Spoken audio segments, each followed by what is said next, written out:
Bom dia, meus queridos, tudo bem com vocês? Hoje nós vamos falar sobre o livro de 1 Coríntios, capítulos 10 e 11. Antes, nós vamos voltar um pouquinho na história. Quando o povo de Israel, depois de todas aquelas pragas, o faraó ainda mantinha, o coração endurecido para libertar o povo. E aí Deus mandou, que eles sacrificassem, o povo israelita sacrificasse um cordeiro e passasse o sangue, no portal, assim, de suas casas, para que o primogênito deles fossem poupados, e onde não tivesse essa marcação de sangue, que representava o sangue de Cristo, os primogênitos morreriam. E aí, aconteceu que os primogênitos dos egípcios morreram e o dos hebreus não. E aí a ordem era que eles comessem da carne desse cordeiro e em seguida eles se retirassem, E aí, eles passaram pelo mar. Todo mundo conhece essa história, porque ela é bem explorada nos filmes, Tem novela, Então, muita gente conhece essa história. E o povo israelita passou pelo Mar Vermelho e chegou do outro lado, que era o deserto. E aí, essa caminhada no deserto, o normal, seria demorar de 6 a 9 meses apenas. Só que os israelitas ficaram andando em círculos ali durante 40 anos. Mas por que isso aconteceu? No capítulo 10 de 1 Coríntios, Paulo vem falar, O Moisés ali, ele simbolizava Cristo como libertador. Aí, a travessia no mar significava libertação, O povo saiu da condição de escravos, assim como nós saímos da condição de escravos do pecado, e atravessou o mar, que era o evangelho, que era a libertação, que era a palavra da verdade que mudaria, a condição deles de escravos para livres. E aí eles chegaram no deserto, que é um lugar de travessia, De travessia, não era um lugar para poder fazer morada, Muitos crentes hoje gostam de falar, que estão no deserto, mas o deserto não é lugar de morada. O deserto é um lugar para você ser tentado e ser aprovado, Para mostrar que você de carnal passou a espiritual. O deserto simboliza isso, É o povo carnal. O povo espiritual são aqueles pouquinhos, que foram escolhidos para entrar em Canaã, Assim como nós temos a promessa de vida eterna, Muitos foram chamados, mas poucos escolhidos, Da mesma forma como os israelitas, saiu em peso do Egito para poder atravessar o deserto, mas muitos deles morreram no deserto por causa da carnalidade. O texto vem falar que eles foram batizados na água e no Espírito, porque batizados quando atravessaram o mar nas águas, E no Espírito, por causa da coluna de fogo durante a noite e a coluna de nuvem durante o dia. Era o símbolo do Espírito Santo que estava guiando, que estava mostrando o caminho, que estava, E eles foram todos batizados na água e no Espírito. Porém, muitos deles foram reprovados porque permaneceram na carnalidade. Quando que isso aconteceu? Quando eles murmuravam, quando eles idolatraram, quando eles se envolveram em orgias, festas com orgias, com prostituição, com imoralidade, né?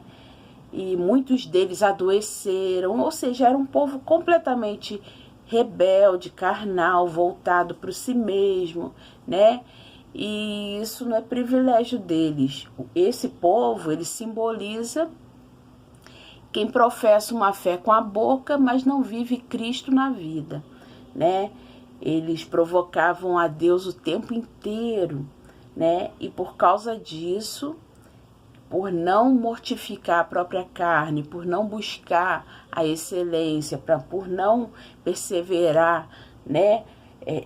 Na esperança, eles acabaram morrendo no deserto, né? E um pequeno grupo entrou em Canaã, né? Só da geração de Josué para cá que entrou em Canaã. Deus não se agradou da maioria deles e a carnalidade fez com que morressem no deserto.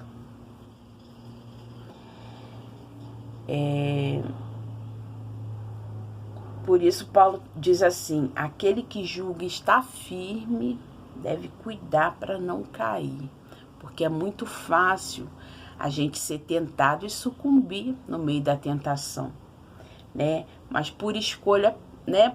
Por falta de visão, vamos dizer assim, porque ele diz assim: não há tentação que não possa ser suportada, porque com ela vem o livramento. Ou seja, se a tentação vem junto com o livramento, né, só vai sucumbir na tentação quem não consegue enxergar o livramento, né? A carnalidade, ela cega as pessoas, então elas não enxergam a saída, elas acabam se atendendo, né, e ficando por lá mesmo no deserto. Quando Jesus ia começar o ministério dele, né, até os 30 anos, ele permaneceu oculto, né? Não foi manifesto esse ministério dentro do povo ali. Aí quando ele ia começar o ministério dele, a primeira coisa que ele fez foi ir para o deserto, né? E lá ele ficou por 40 dias para ser tentado, para ser provado. E ele combateu, né, cada uma das tentações citando as escrituras, né? Citando, o diabo sugeria alguma coisa, ele combatia com versículo. O diabo oferecia outra coisa, ele combatia com versículo. E com a palavra, né, ele saiu do deserto aprovado e pronto, né, para começar aquela trajetória de 3 anos e meio, né, no ministério dele na terra. Aí Paulo dá, né, algumas ordens, né, fugir da idolatria. Aí ele vem falar sobre o sacrifício, né, oferecido aos ídolos. E ele diz: olha, vocês são livres para fazer de tudo, né, mas nem tudo convém, porque o cristão, ele deve ter esse discernimento, né? Não é porque tudo é permitido que a gente vai sair fazendo tudo. A gente tem que avaliar se aquilo vai edificar as nossas vidas, se vai acrescentar alguma coisa de proveitoso, se vai dar crescimento para o grupo inteiro, né? Se nós vamos amadurecer na fé, enfim, tudo tem que ser avaliado, tudo tem que ser colocado. Cristo é o parâmetro. Tudo que nos aproxima de Cristo, né, é válido a gente praticar. Agora, se vai nos afastar da verdade de Cristo, da comunhão, né, aí a gente necessita repelir essas práticas, né? E aí ele diz assim: não que o ídolo seja alguma coisa ou a comida sacrificada seja alguma coisa, mas aquele que está sacrificando está crendo, né, no ídolo, né? Na verdade, ele está oferecendo a demônios, né? E ele não tem essa consciência, ele acha que é um Deus, né? Mas você que tem essa consciência, não come, não se envolve, não precisa, né? Você não tem que ficar paranoico achando que tem que sair perguntando nos mercados, né? Ele fala aqui que a gente não deve participar da mesa dos demônios, porque nós já participamos da mesa de Cristo. Então, mas nós não devemos ficar paranoicos perguntando no mercado se algo é oferecido ou se não é, né? Mas se alguém, você chegar e dizer, olha, isso aqui é oferecido, você não come, porque você vai estar provocando aquela pessoa que te advertiu, né? E todos os outros que são fracos na fé. Então não come. Simplesmente não participa, porque você é consagrado a Deus e já participa da mesa do Senhor. Aí no capítulo 11, né, o início do capítulo, ele fala sobre algo que já não é realidade da nossa cultura, né? Naquele tempo ali, as mulheres usavam véu para se diferenciar das prostitutas, que nós já falamos nos capítulos anteriores, né? As mulheres que andavam descobertas, elas eram reconhecidas de longe como prostitutas. E ali dentro da comunidade cristã, Paulo ensinou a elas a se cobrirem, a cobrirem a cabeça, né, como sinal de submissão a Deus, como sinal de, né, uma marca para dizer, essa mulher ali é cristã, e essa mulher ali pertence a Deus, para se diferenciar de todo o resto, porque a cidade de Corinto toda era muito voltada para a imoralidade sexual, né?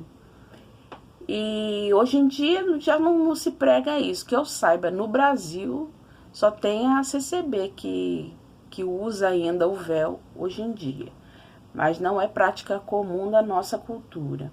E da mesma forma os homens que deixavam o cabelo crescer eram confundidos com mulheres, né, eram os efeminados, né? Então era desonroso para o homem manter o cabelo comprido nessa cultura aqui. E aí depois ele vem falar da ceia. Aquela comunidade ali estava tão longe assim dos princípios e valores cristãos, que a mesa era em formato de U. E cada pedaço daquele, né, da esquerda, da direita e do centro ali, eram separados por classes sociais. Sendo que na igreja não existe isso de hierarquia, classe social, escravo, livre, não existe, né? Só que naquela comunidade ali ainda existia. E aí aqueles que eram considerados a nata da sociedade comiam primeiro, se saciavam, se embebedavam, né? E os outros que eram os mais pobres e os desprezados da sociedade eram os últimos a comerem, quando sobrava alguma coisa para eles, né? E Paulo vem, né, advertir que isso é atrair maldição para si. Porque Jesus, quando ele instituiu a ceia, né, foi para marcar a comunhão da igreja, para mostrar que nós somos um, que um deve servir ao outro para que todos sejam servidos, né? E não cabia nisso o egoísmo, né? O se priorizar, o se atender primeiro, né? Eles deveriam estar servindo uns aos outros para que todos pudessem comer. E não era isso que estava acontecendo ali. E aí Paulo vem ensinar, né, que a comunhão dependia disso, né? Que a ceia, ela é um compromisso que você faz com seu irmão de que você vai cuidar dele, né? Então quando você não discerne o corpo, quando você não discerne que a igreja é a própria presença encarnada de Cristo, né? A comunidade, os irmãos, né? São os membros de Cristo. Então, quando você serve o teu irmão, você está servindo a Cristo, né? E mantendo ali a comunhão nele. Estamos todos comendo e bebendo ali, nos alegrando com a presença uns dos outros, porque Cristo é a nossa motivação para estar ali, né? E aí, nessa comunidade aqui, não era isso que estava acontecendo, né? Eles iam para comer e se fartar, né? E sem considerar uns aos outros, e por isso eles estavam adoecendo e alguns deles até morrendo por causa das maldições que vinham carregando. Na verdade, não havia conversão de fato ali, né? E nem consciência do que era o corpo de Cristo, né? Então, Paulo estava ensinando ali em 1 Coríntios como deve ser. E a gente pode tirar proveito, né? Hoje em dia, muita gente come aquele pedacinho de pão, aquele cálice de suco, né? Ou vinho, depende da comunidade. E come como se aquele ritual ali que fosse abençoar a vida dela. Mas não, aquilo ali é só um simbolismo, né? Você está segurando o sangue e a carne de Cristo que te faz um com teu irmão. Então, você está fortalecendo o vínculo, né? E fortalecendo a sua responsabilidade de ser um com ele, de se envolver com ele, de rir, de chorar, de carregar as cargas uns dos outros. É compromisso o tempo todo, né? Com teu irmão. Para isso, Jesus estabeleceu a igreja ali na última ceia. Tá bom, meus amigos? Um bom dia para vocês, uma ótima semana e fiquem todos com Deus.